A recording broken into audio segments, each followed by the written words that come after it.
بند کو کامرام برای تا بند کو. او بدار. توهین میکنی ولد. نو کیسه در انگلیسی چی را میگه؟ ماشم مخو. حال تو خود خارج در انگلیسی هیچ کیسه نیست. هاوریو. بعد از چی پلانا داری؟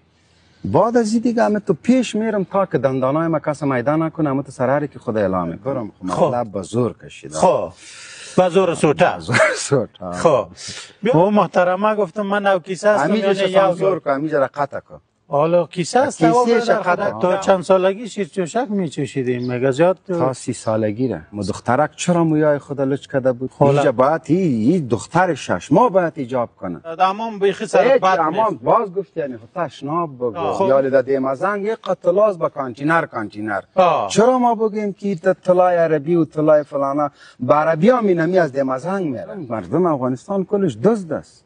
تو بدر چی میگی؟ تو چی میگی؟ از مردم کم شرم حیا کو بدر مردم در کامنت ها چی میگه تو را؟ تو ژورنالیست نیستی. نه تو اصولا نمیفهمی. اینی چیزا که دیگه برای من ماندی ایرانو تو دادان ما بگین. امام دود میکنن. خود چرا دود کنه با ما چی خبر اون شاروالی را بگو.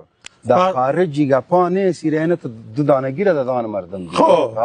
حال اونجا پیش یک بچه پیش کردم من کاکا ما اسکریم نمیخورم. گفتم امام دود میکنه فیلتر نداره. امام کیسه صابون